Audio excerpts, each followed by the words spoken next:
There are books written by human hands, and then there are books that claim to hold the history of your soul. The book of life belongs to the second kind. It is not a gentle book. It is not meant to comfort you. It confronts, it exposes, it judges, and it reveals.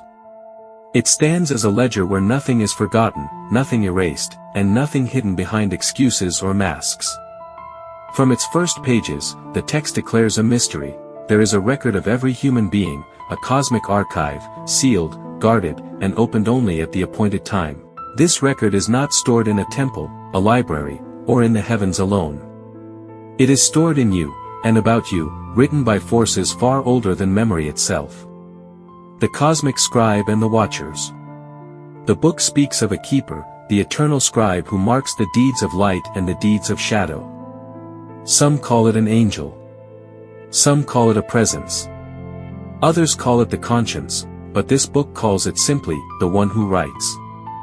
This keeper watches silently while humans act loudly. Every motive, even the ones you hide behind smiles, every bitterness you feed, every spark of compassion you choose not to bury, is recorded in this hidden register.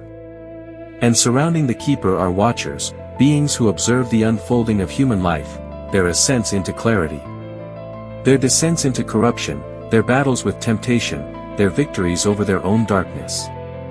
In this cosmology, you are not alone. And you are not unseen. The book of life and the book of shadow. The text separates humanity into two records, the book of life and the book of death, also called the book of shadow. This does not refer to physical death, it refers to spiritual alignment. The book of life records those who choose truth, clarity, awareness, and responsibility. The book of shadow records those who live in illusion, cruelty, pride, or deception. Not because they are evil, but because they have surrendered their will to their own darkness. In this worldview, each human is both, the writer and the written, the judge and the judged, the prisoner and the key. No one is locked in shadow unless they willingly stay there. No one is written in light unless they actively choose it. Origin of the soul, and its testing. The book describes the soul as ancient, older than the body, descending into matter like a spark into clay. It enters the world blind, but with memory buried beneath layers of flesh and fear. Earth, according to the text, is not the destination. It is the testing ground.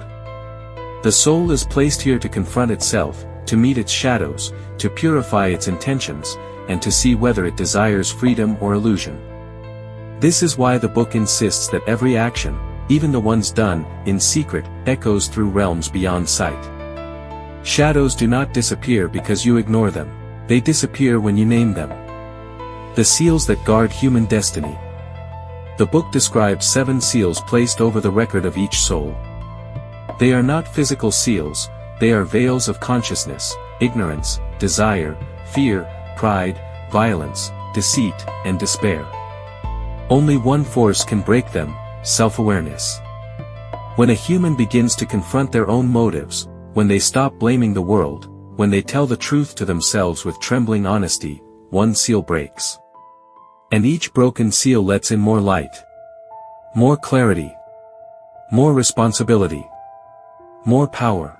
The book warns, some people cling to their seals because the light is painful. Others rip them open because the darkness is even more painful. No one escapes their own unveiling. The judgment, the revealing of what has always been true. The judgment described in this book is not a courtroom scene. It is a revealing, an exposure of the hidden self.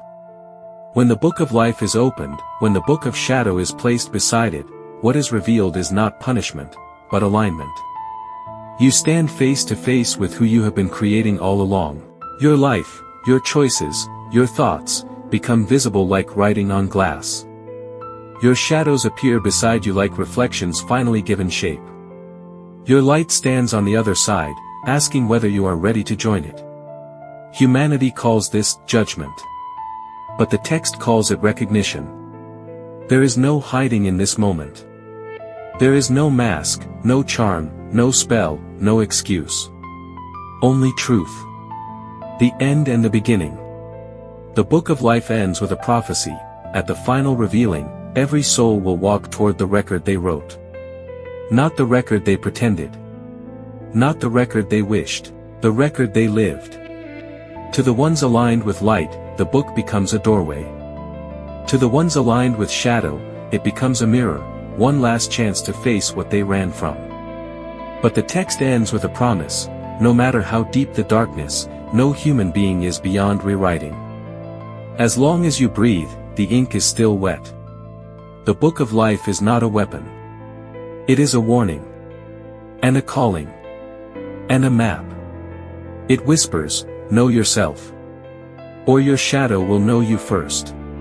Kerantangi, till the next video.